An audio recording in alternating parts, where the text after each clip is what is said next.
Just want to quickly shout out all of our partners and thank them so much for the support. Really does mean a lot to us and help us with our growth. Enhanced CBD, performance box supplements, Fortis Fightwear, Boho Jewellery, Core Hand Wraps, and Good to Go Recovery. We really do appreciate all the support you've given us over the past year and a bit. We'll have links to all of them in the episode description, and there'll be the codes to them all in there as well.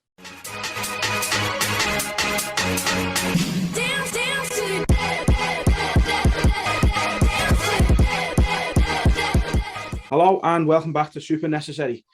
Today we've got a bit of a new segment for you. So this is our take on Sky's The Gloves Are Off, and we're delighted to say that joining us, Connor Walsh, the Flycatcher. You should be used to him by now. He's been on it nearly more than us. Start getting more pissed off with him than us. So and joining us for the first time is Ethan Ridler. So boys, thanks very much for your time. Thanks for having me. Good to be back. Good to be back. No problem. So, first things first, Ethan. So we did say to you that we'd come up with a nickname for you, and we've sort of come up with two. Come up with one each. So I'll let Kieran say his first. Right. So I need to get the pictures for this because the pictures I found are just like spot on. So I come up with the Zohan. The Zohan. So there's a picture of the Zohan. I said the Zohan. And then, right, here's a picture of Ethan Ridler. Okay. The spit. So mine's the Zohan. Can't really argue with that, can I?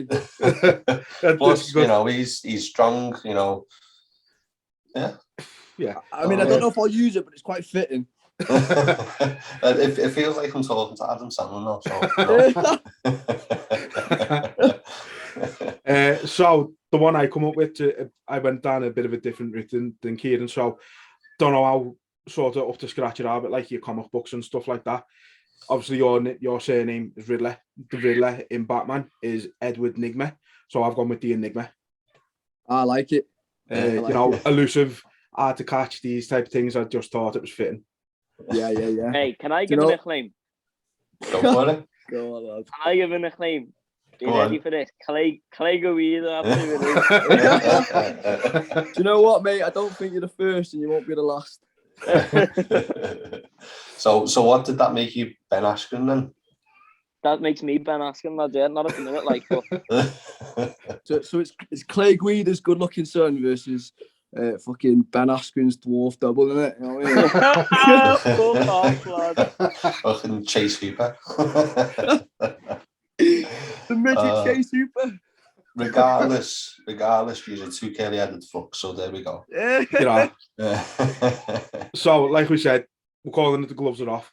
Going down at FCC 28th, March 5th in the Bolton Arena. Like you said, battle of two curly-headed fucks, Connor and Ethan. So, Connor, you've been here before, like we said, you know how these go with us. Just want to check with you first and foremost. How's the toe? But nah, not to be fair. It's sound, now. Healed. Yeah, well healed. To be fair, it healed like it's probably one of the fastest. Like, because it actually did get a full-on cut in it, but the skin's like fully over. It's got a little scar on it now, but it's just normal now. Like, I took my boots off like 2 weeks after it, and it's been flying since then. To be fair, have you got a gammy toe now? Got a gammy toe, yeah. Toe's like the size of me thumb though. I'm not even messing. You want to see it? The other one is, and then that one's just like massive. Yeah. Got two of them, like one's like that, and the other one's just shrinking down. Yeah. Every time you kick with it, it gets smaller. So next then, Ethan, obviously this is your first time with us. So the first question we usually ask anyone is, how did you get into combat sports? There's fucking loads of different reasons why I got into it. I'd say the main reason for me was I was like going down a bit of a bad path, like just doing things that I shouldn't have been doing.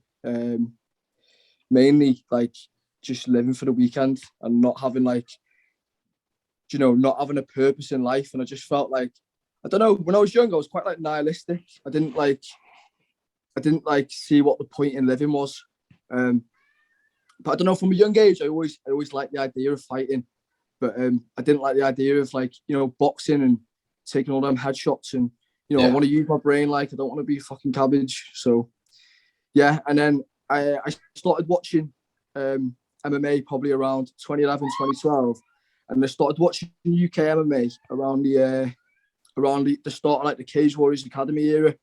So once I'd seen all that, it just clicked for me, and I thought I can do this. Started doing jiu-jitsu, and then it just all fucking rolled on from there. Like, yeah. I honestly thought you were going to say, well, my dad, Clay, he's a bit of a wrestler, a bit of a madman. I got into it because of him. But love the way he goes, boxing, they take head shots and that. So I go do MMA where they throw kicks in there as well. Now, the MMA is safer, isn't it? People are weight, yeah.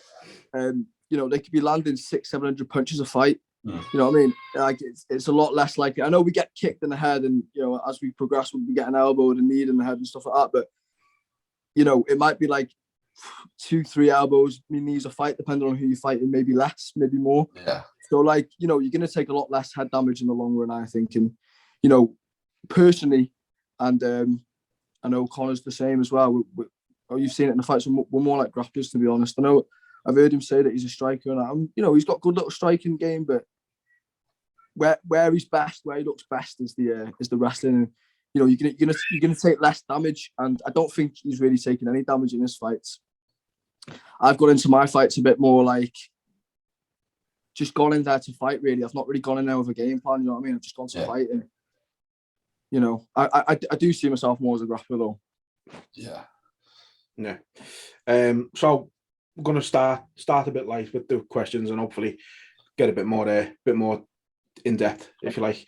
So both of you, just first and foremost, how's camp gone for the fight? Yeah, don't all jump in at once, would you? I know, yeah. Go ahead, do you want to go first? I'll take first. To be fair, it's been a good camp. Obviously, at the start, I had a bit of like a little bumpy start with my toe and stuff, but it's not as bad as I thought it would be for me throughout the camp. That makes sense. Like being able to run it, being able to do my sprints, being able to train properly, everything, nothing's changed. That makes sense. Yeah. Camps are always just the same, just a little bit more like, I don't know, more high paced training. You know what I mean, to just get me ready for them extra few rounds. But yeah, feel good, feel ready to go. Head's in the right place, everything. Just fight now, innit? Yeah, that's it. And what about yourself, Ethan? How's camping going for you? I missed all that, whatever just things said, but yeah, it's been good, mate. I'd say this is the first fight where I've had a proper like support system around me. Like prior to this fight, I've just kind of like bounced around all different gyms across the North Wales coast. Just been doing a bit of training here, a bit of training there, but I've stuck solidly with Ozzy Thomas, and I've been going down to Aspire a few times as well, and it's really benefiting having like a solid thing around you and people like focusing on you. Because prior, like I was pretty much my own head coach. I was doing all like my own camps and stuff like that. So it's nice to have a solid thing and going in there with a good game plan and feeling like, I mean, do you know what I mean? Yeah, it's good. So would you say this is the most prepared you've ever been for a fight? Yeah, absolutely. And so it should be really, fighting for a title on a show like this against the level of competitor like Connor is, you got to be on your game, haven't you? If I'm going to beat him, I've got to be on my game. Yeah, absolutely. Yeah, definitely. I just same other way as well. Same. The competition, it's the same the other way. Like competition, the level now and that the fights are, like every like flyweight now, I think that are on like, that are fighting for sort of titles and stuff, they're there for a reason, you know what I mean? They're not shy. No, best division in the UK, in my opinion. Especially amateur. Yeah. Well, I mean, we were talking with Gavin Hughes a couple of months back about the level of amateurs in the country now is so much.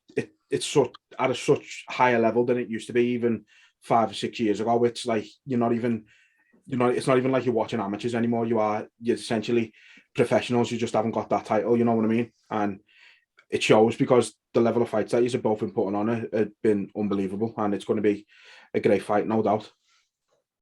Yeah, definitely. And I just want to touch on what Ethan said before in regards to Conor. He said you sort of you say you've got good striking. Is he sort of underestimating your striking there? Would you say? You talking to me? Yeah.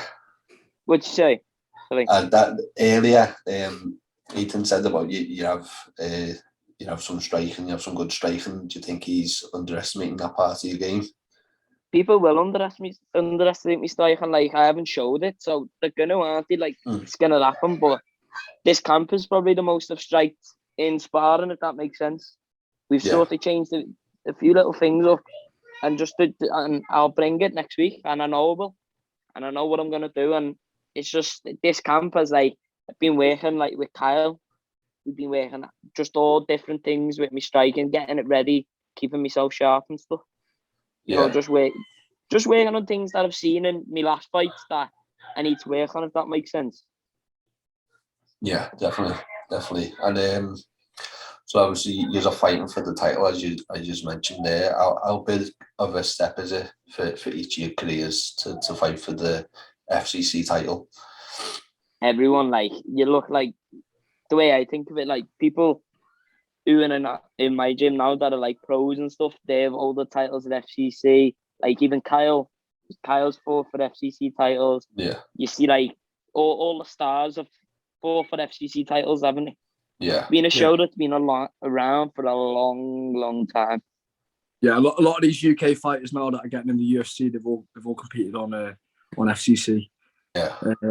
You know, the likes of Paddy, Jake Hadley, Fabian Edwards, just loads of them. Do you know what I mean? The list's endless. Tom Aspinall. Yeah.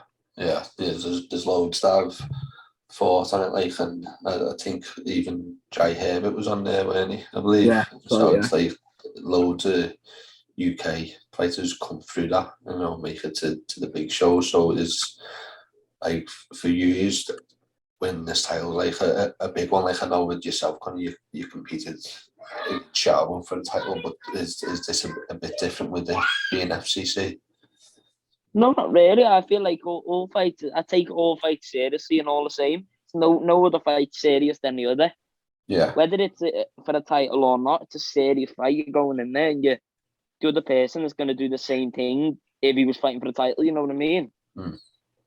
I know it does make it a bit different that there's a bit more rounds and obviously you're fighting for something, but I always do the same thing, to be honest. Just Ned's always into the same thing. Like, just another fight to me, really. Like, obviously, it's a bonus getting the FCC title. I won it. You know what I mean? But, like, yeah, it's no different to any other show, really. I don't feel like.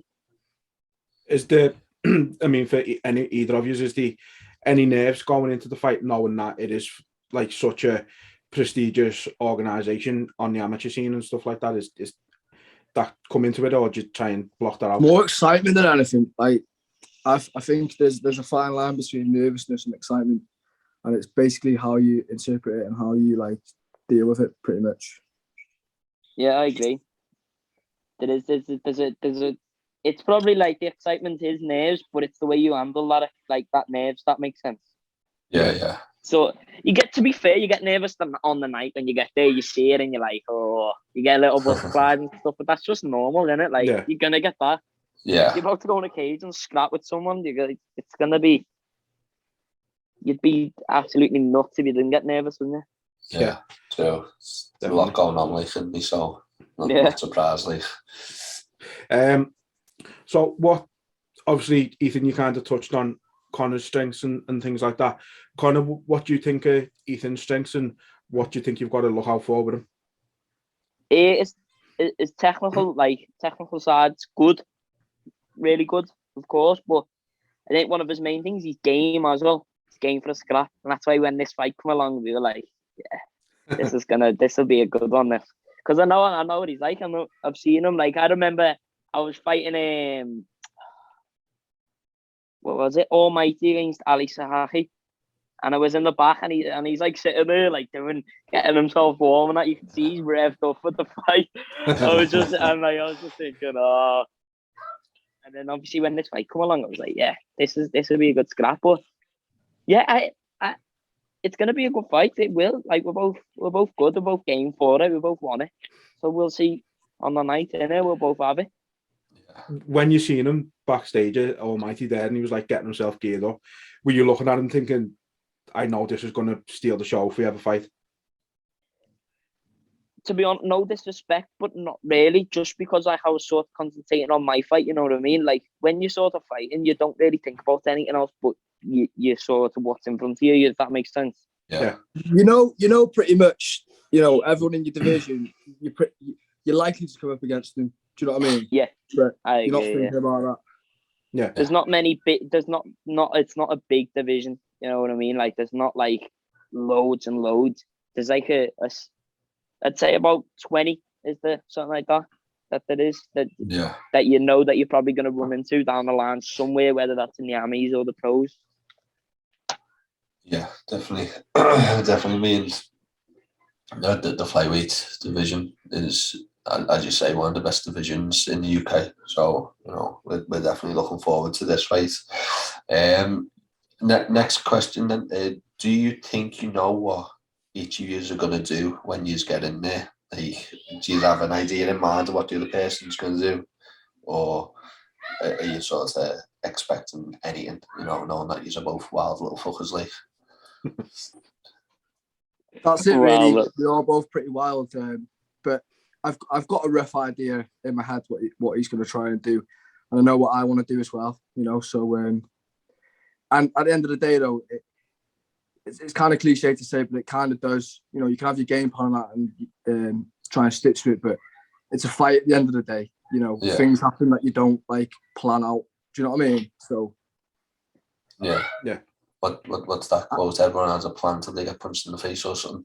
Yeah, exactly. but what I am hoping is, obviously, you've seen in both mine and Connor's fights, there's been a lot of grappling, so I wouldn't mind going in there and having a little stand and bang. You know what I mean? Yeah, definitely. Sure, we'd love to see that. Like you say, it's a side we haven't really seen for Connor's game, so it'd be certainly very interesting to see that happen. Ethan, so for yourself then, how big of a fight is this for you when you consider that a lot of people consider Conor to be one of the top flyweights in the country? And do you agree with that statement that he is one of the top flyweights in the country? Are you talking to me? Because I just the whole question. It keeps freezing. I don't know what's going on. Say that again. No worries. So how big of a fight for you is this when many consider Conor to be one of the top flyweights in the country? And do you agree with that statement about him? You know, with all due respect, like Conor he's really, really talented and he's going to go on to do good things in the sport. But at the end of the day, like you're saying, like about being a big fight, like on the scale of what I'm planning to do, this fight is just kind of like sound, if that makes sense. Like I'm planning on progressing way further on in this sport. Do you know what I mean? Maybe even me and Conor will meet down the line in the professional ranks, but this is still just me improving. Do you know what I mean? Yeah. Like obviously it's a big fight and it's an amazing opportunity for where I'm at now. But on the grand scheme of things, it's just another fight. And in terms of Conor being one of the best in the country, I think you know, he's obviously cracking, but like at the end of the day, you can put hype on something. I'm not saying he's a hype job, but I'm saying like, you know, when people focus their attention on someone, it kind of like it just kind of brings them up. Do you know, like you guys like hype in the media? You know what I'm trying to say? I don't know what I'm trying to say, to be honest. But no, I know what you mean. When like especially with media, when it's looking at Hamzat. Sorry to cut across you. I'll put it like this: Conor's like whatever he is, 3 or 4 and 1. I'm 1 and 3. People are automatically going to go like, "Oh, well, Conor's going to win," but it's not like that. Do you know what I mean? It's a fucking fight at the end of the day. Yeah. So, you know, I agree with you on like that thing that you said at the very end then about like I can't remember. I was talking through this about like someone was saying to me like, "What do you think of his record?" I think I done an interview on it. I'm not sure, and I said like, he's definitely better than his record, 100%. And I'll always say that like records to me. See you later. Like, there's no point judging on that. But when you were saying like sort of edging towards hype train, I don't see how I am a hype train. Like last year, I fought 5 times in 6 months. I got that 4 wins, fell short in 1, like off my own mistake, which fair play, 100%, like deserved it. But, like, I definitely worded that the wrong way. You're one of the top in the country, like, but what I'll say is, you know, the more attention someone gets, you know, people are going to go like, you know what I mean? 100%. Like, I agree with you. Like with the record thing, like I just don't get how people in the pros. That's different. Like I in the pros, if someone was saying that, I'd be like, yeah. But in the amateurs, you take fights as they come. This is about learning, like not about obviously the winning. Yeah, you want to win. Like there's nothing worse than coming home and knowing that you're just being beat or something. But you want to win. But is it about winning all the time? It's about experience, isn't it? Getting good fights and learning different people's styles, and then in the future you'll fight someone in the pros that you need to win, and it'll be like sort of the same style that you fought when you were in the amateurs. You know, if that makes sense. 100%. If you're going to pad your record and shy away from hard fights, then what are you going to expect to do when you get to professional? You know what I mean? I could name a mouthful of people of them as well that do that. But I'm just going to keep it quiet. They don't deserve it, though. They don't deserve it. Do you want to do that now for us, Conte? Nah, but I'll just keep that one. Keep that to himself. No, but to be fair, I mean, the pair, you aren't the first one. You aren't the first who said that about fighting amateur. You know, it's not. It's obviously about winning, but it's not the be all and end all. When you're amateur, like you said, you're still learning, you're still progressing, and eventually, you know, in a year or so, maybe whatever it's going to be, you'll turn pro, and that's when it's really going to matter. But I agree with both of you, the way you worded that there. To be fair, so yeah, and you know, like just one more thing as well, like with the big, like the fight that meant the most to me last year, what I learned from the most, like have a guess what one it was. It was the one that I got beat on. Yeah. You know what I mean? Like it just shows if you get beat at the moment. It was I've just come up with the name Charlie Barmer. I was speaking to Barmer about it the other day, and because Barmer fell short against Callum Connor, like we were saying, like in that moment, it feels like, oh, it's like what am I gonna do and stuff. But now you just think back and think, that was unlucky there, and you know what you learn from it. You know what I mean? Yeah. Exactly, and I mean, because of that sort of talk of like records and that, we did sort of have a question, and obviously we want to no disrespect to Ethan when we put this down, but it was a case. I'm guessing by what you just said, it wasn't. But was you surprised when you got the call and he was offered as the opponent? I'm thinking by what you said, it wouldn't have been, but obviously this to me, yeah. Yeah, obviously with that talk out there, you know, it's. I knew going into the Jimmy fight, the winner of that fight for the title, because Ethan was originally against what's his name? Do you know his name? What was his name? Abru, yeah, or something like that. Yeah. So them two guys were fighting for that, and I got told that if I win against Jimmy, I fight for the title. And then, unfortunately, on the day I found out that Josh, something happened to him in the back. Like, I don't really know the story. I don't want to be disrespectful and say what happened. I don't know what happened, but like something health-wise. And then I found out that Ethan was going to be my opponent anyway. If after the one. Sound. Oh, good. Obviously, as I say, Ethan, like, no disrespect when we speak about that, but that's sort of a thing that people will look at. Like, I know with fighters like yourselves, you don't look at records, you know what I mean? You look at amateurs' experience, but there's people out there that will look at that and think, well, why is he fighting? Like, what have you got to say to that? The thing, really. I think everyone was kind of ducking this Josh Brew. Yeah. Because why else would they come to me? Like, why would they, you know, you go on Tapology and you have to scroll down fucking how many pages to find my name. Where's all them other fucking 100-odd people? Do you know what I mean? Why they call on me? So I'm game. I'll fight anyone.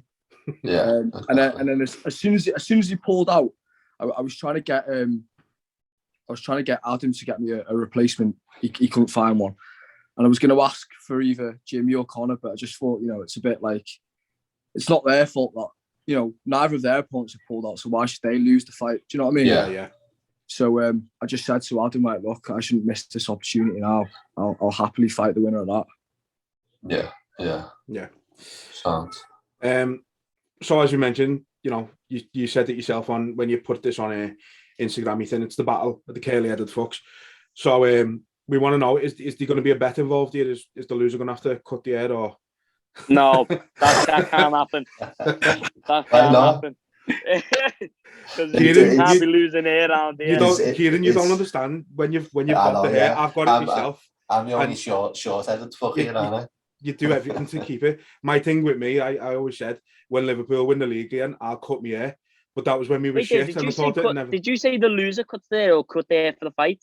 No, the loser has to cut their hair like as a forfeit. Oh, the loser! I thought you meant cut their hair for the fight. So what, are you still game or what? So what's that mean? Nah, I'm not cutting my hair for the fight, yeah. Told you can't part with your hair that easy, Kieran. It's not that simple. It's all the power. The hair for the fight, all the power is in this hair. So no wonder why Kieran's saying it though. He's fucking got nothing. Exactly, that's what he said. Look, I'm receding. I'm fucked. I'm never gonna get hair like you. I'm receding. Never. We were gonna find him a wig. We were going to find him a wig to throw on just for the fight, for the interview. Me kids had like a yellow curly wig somewhere and I couldn't find it. Oh, it looked silly anyway. Just the only blonde in the group. So if we're not going to get the forfeit of the hair getting cut, as an alternative at the end of the fight, can we get a rendition of Boats and Hose? Boats and Hose. What you want to do is Boats and Hose. Come on, that'd be sick. Have you both dinging each other and just whopping to Boats and Hose. You want to go and play karate in the garage? Got so much room for activities, man. You might have to like somehow damage the cage, like it's the boat. You know what I mean? just not with your foot again, Connor. Yeah, don't put your foot in it, lads. Yeah. What is this whole thing with you two, lad? What's happened? Oh, lad, I had a nightmare, didn't I? So I was sparring down at reps at the start of my camp, and I got a cut at a court. And have you ever seen like the jigsaw match? Yeah. So my toe got caught in between that, and like my two toes split apart from each other. Shit. So like there's a big, like a big cut there. Like, you know when you get cut there? Like one of them, not but in between your toes? Yeah, lad, it's horrible. Hey, do you know what, Connor? You're lucky that there's no small joint manipulation.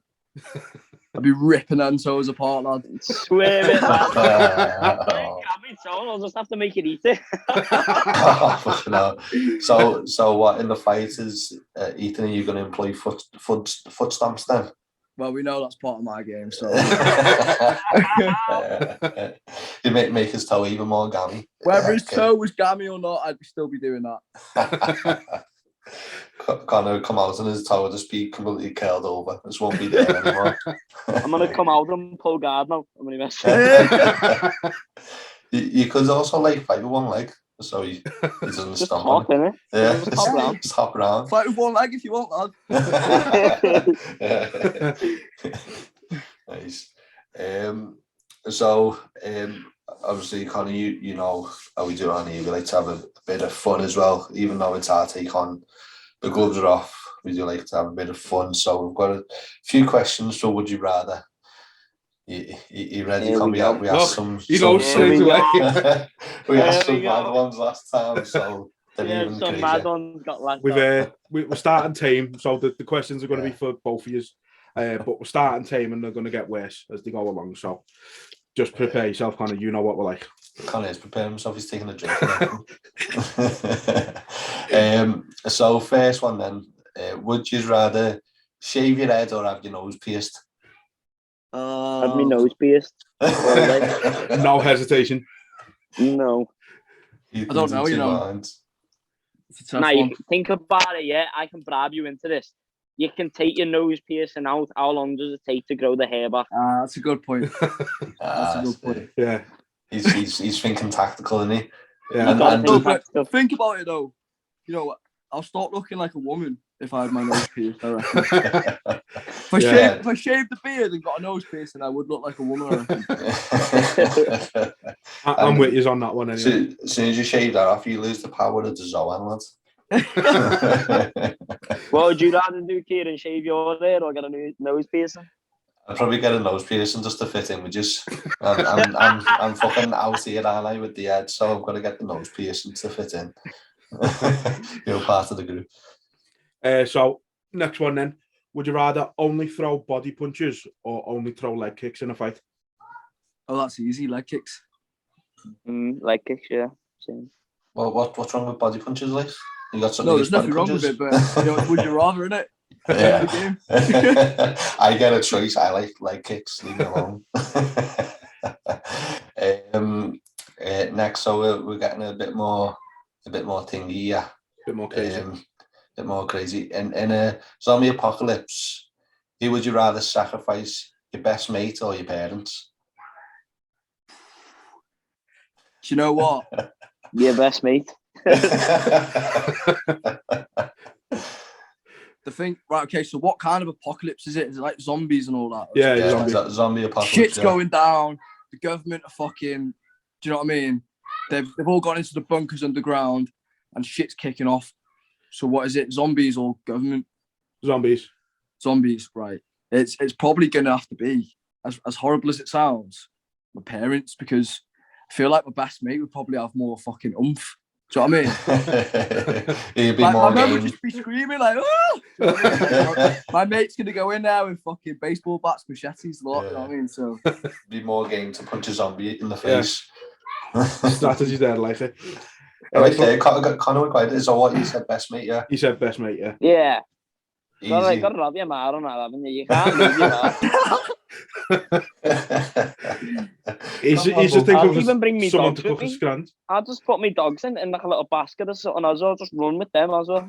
What dogs have you got? I've got a British Bulldog, a French Bulldog, and a Shih Tzu. You're fitting them in a basket. How big are your baskets? It's a massive basket, that one. You want to see it? Throw it over his shoulders. Dogs like that. I might even put one in my coat pocket and then just carry two in the back. he's got one of them 3-seater prams. He walks around Liverpool with it. Yeah. So now we've established if it was the dogs or the parents, what would it be? Dogs are swerving it like they can stay. I'll take my man with me. Alright, sound. So we've come to the conclusion that Conor loves his parents. Ethan would rather have his best mate because he's more game. His best mate's got a machete, he wins. Yeah, exactly. Love it. So yeah, we're getting really fucking weird with these now. Would you rather wipe your ass with used bog roll or have a shit and not wipe your ass at all? Oh, where do you get these questions from? Lad, from our fucking heads. Like, so you know the used bog roll, yeah? Can I like fold it in half so like it's the other side? You can do whatever you want. We're not even specifying how it's been used. Like that's up to your own imagination. Bog roll? Is it like bog roll I've previously used, or is it someone like Conor used it to wipe his dog's ass? Oh yeah, definitely ghost it then and don't wipe it. What about you, Con? Let's get yours first before we throw in alternatives. Nah, you can't walk around without wiping your ass, I don't reckon. So it's probably going to be the use, you know. No, but think about it, lad. Think about it. Your dogs have fucking wiped their ass on that paper. Are you using it? Oh, lad, don't, because I'm going well too much into it here, lad. I don't know. I'll just wipe it with my kick. So no bog roll. just take your socks out, like. Take your boxies out, and then throw your boxes away. Yeah. So what about if it was just someone who just wiped the nose on it? Yeah, that's all good. That. that sounds a bit better than dog shit. Last one then. So would you rather eat your own snot every day for the rest of your life or eat somebody else's once a month? Oh, that's horrible. Oh, we're going to think of the nutrition values here. Can it be anyone, yeah? Yeah. I'm just choosing a heavy bird, innit? Yeah, I'm sweet to go one. But you'd still rather eat someone else's snot. Oh, there we go. Oh, I don't got mind, like, interruptions. I'm only messing. I don't know, you know, that's nah, they're probably... We've got the regular guests that come on. I like to make an appearance. Yeah. Aye, How are we, the boys? Well, then he finishes. What happened? You see here, yeah, lads, you showing your boobs to everyone on the camera. Right, go listen back and tell them to stop it. Go on. Go on. That's one-on-one parent. Parent and 101, yeah. You've got a taster, haven't you? Go on. What you don't know, he's got an octagon in his back garden just for the kids. Yeah. Throw them around. This is Connor. He's the Flycatcher. So don't make any buzzing sounds. And this is the Zohan or the Enigma. What do you like better? Him. You like it? I was asking about the nickname, but all right, lads. It looks like he prefers Connor, lads. What's your favourite? Scouse, isn't it? Right, go on out. Right. Carry on, I'll get rid of these little shits. So yeah, Connor, I think I kind of went with your route with that one. If just choose a heavy bed and you're laughing. What about you, Ethan? What would you use there? Well, you just said it there, didn't you? It makes sense to me. Yeah, see, it is right, the boys. All on the same page, boys. Yeah, that was it. Like I say, we've got fucked up minds, so we've got to sort of put it out there somehow. Sometimes that's just Connor will tell you we're like this. But yeah, we're all on the same page with that one, Kieran. Just choose a heavy bed and you're laughing. Oh, okay, sound. Yeah. At least we got round that one. Yeah, no. Definitely. Yeah, these little shits want to come in and fucking. I think they've appeared on the podcast more times than Connor. Yeah. It's they just like to come in. That time I just thought, no, I'll let them use him like that and kind of run out. But yeah, normally you duck out, don't you? Yeah. Well, boys, look, it's been fun. It's been a blast. Best of luck to both of you in the fight. We know it's going to be it's going to steal the show. Let's be honest. And yeah, I say best of luck to both of you. We're just hoping for a great fight. Actually, wait, he's got something to say. We didn't actually get Connor's take on a nickname for Ethan. What would you go with? He did. Yeah, he said Clay Guida. Oh yeah, no, fuck Clay Guida. What do you think of the Zohan and the Enigma? We worked hard to come up with them, lads. Hey, I always watch the Zohan as well, you know. Smell the foot, taste the foot. Hey, but you know what the saying is, don't mess with the Zohan. Yeah. There you go. I'm the other guy. Hey, you see the other guy? The one that I can't even remember his name, innit? Oh, his enemy. His name is. What's his name? I remember his name. I was only watching it today as well. I can't remember his name. We'll remember it, and we'll tag. We'll call you that on Instagram. Yeah. Yeah, as I say, boys, it's been a pleasure having you on, as always, Connor, with yourself. Ethan, love to have you back again sometime as well. And nice one for having us, lads. As I say, best of luck for the fight, and we know it's going to be an unbelievable fight. Let's go. And then I've got to stop it. Fucking have it. Forgot about that. Forgot he was recording.